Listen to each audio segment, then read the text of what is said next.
Okay, hello and welcome, Mr. Deep again. Welcome to another chat. Today I want to talk about Ascension or Awakening. Again, like my other videos, these are not deep research videos. They're more kind of thought provokers and hopefully encourage you to do your own research. In the other videos I've talked about the matrix or the world or the program, virtual reality simulation, and then you've got the sort of parallels in this idea of Maya or an illusory world.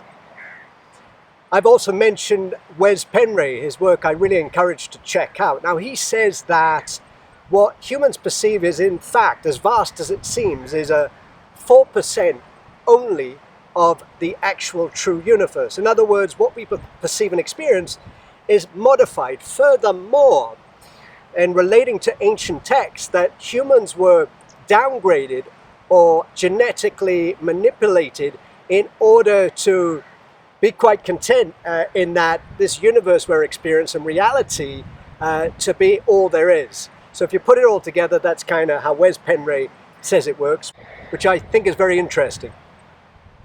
So if this is true, the question is, who is the architect? A god or the god or the gods? Penray says that essentially based on his research in the Babylonian, Sumerian, Vedic, etc., he says the architect is Enki, and Enki is Lucifer, and Lucifer is Vishnu, and these essentially, this character is the leader of the alien invader force, he calls it. And his books are very well researched, so he doesn't just throw it out there. It's a total of 3,000 pages of research, so it's worth checking out. But the question I pose, in fact, Wes Penray poses, is what if all of our many religious gods can be narrowed down to just repeats of a few different characters? What if the architect created our basic and also our very advanced and elaborate spiritual systems? And the other thing to consider, I mean, these are ideas, but what if the architect borrowed divine truths from the real, genuine higher creator, but took credit from the higher creator and added important deceptions? I mean, we have to remember this idea of Lucifer, the fallen angel, having been an angel or an offspring of the true creator, and then turning against the very original creator. So again, referring back to the Wes Penray papers, if our universe that we see is only 4%, so let's say, for example, we perceive the 4% universe, and let's imagine that this mixing of a bit of the real universe, and then you have the fabricated or technological mixing to create the 4% that we're actually perceiving. But then what I also consider is maybe our spiritual systems, our spiritual worlds, these elaborate written systems, are a mix of the tech or the artificial spirit and also the car, the true universe. Perhaps these higher levels that are written and talked about so much in ancient texts, and even a lot of the channeling information, is a mixture of technology and what Wes Penray calls the car, which is the 96% that we generally don't have access to. I mean, Penray even talks about the Vedas, and he says that the higher lokas are still part of a material universe. In other words, they're still part of the 4% that we're locked into, you could say. The bottom line, though, is that Ascension today and Ascension levels is a big topic. We've got the ancient reference to these levels, and then we've got a lot of this New Age and channeled information talking about these particular levels of Ascension. So what I want to do, it's a simple video, but I just want to briefly contrast that with what I call spiritual awakening, and maybe some of the ways it's a bit different. Firstly, I would say that a true spiritual awakening is kind of on or off compared to these levels and levels that could take I don't know how many incarnations to complete. Awakening is on and off. Now you still continue to develop, you're always learning, you're always growing, but there is a moment, a threshold, in which when you cross, you're under a different jurisdiction, a divine jurisdiction, and it's kind of night and day is the best way to describe it. However, it's not a simplistic belief-based night and day such as the organized religions and the sort of superficial idea of salvation taught by Christianity. A true awakening, the off to on, takes a tremendous amount of work, but it can be done in the one lifetime. I think the other defining aspect of awakening is this up and down. So it isn't up, up, up.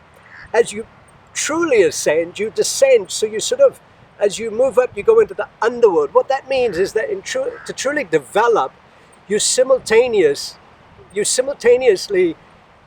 learn about the dark world. You learn about the inner recesses of yourself and how you are being manipulated by the matrix and the system. And that is necessary in order that you can develop and properly awaken. So the awakening is very much an up and a down simultaneously. One thing also with this awakening process is it awakens something within you, and I talk so much about this in my videos, but it awakens the divine. And what you find is, as this DNA, this divine code is activated, it connects you to a mother goddess or a god that is, I would say, the original God that it's not really housed within the matrix, the 4% universe we know. However, the micro of macro, the seed, is planted in every human being, just awaiting germinating or activation. So as this process takes place, there's certainly no worship involved. It's the awakening of the divine within. And as this awakening occurs, what can happen, and there's a lot of work involved in this, by the way, even as the divine is emerging, but what happens if you are truly awakening is you don't find a perfect fit. So you look at the spiritual paths, you look at the religions, you look at the gods that see many that are actually kind of, there's a deception. What I mean to say is that you've got many of these characters, you have divine, the divine is there, but there's anti-divine principles kind of wrapped into the one faith or the one path. And this is why the one awakening seeks something beyond, because they sense this deception, and what's emerging is not this split of poison and honey. It's pure honey from beyond the matrix. And being a Christian, I've certainly seen this.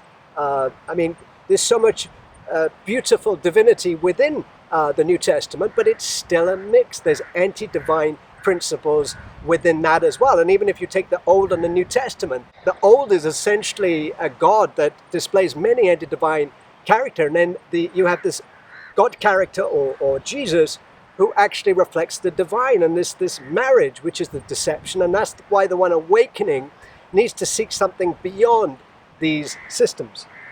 I would say if I had to choose between climbing a almost never-ending ladder of ascension to being asleep or being awake, I would choose the latter. But I would also say that being awake, the off to on switch, still takes everything of a man. So it's not just necessarily an easier path, but it is a more immediate path.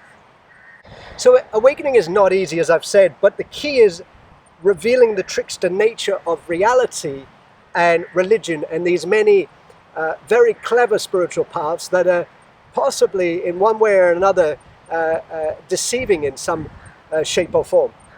So essentially that's concluding the talk, but the ascension process, as I said, it just doesn't compute with the divine that's emerging and living within me.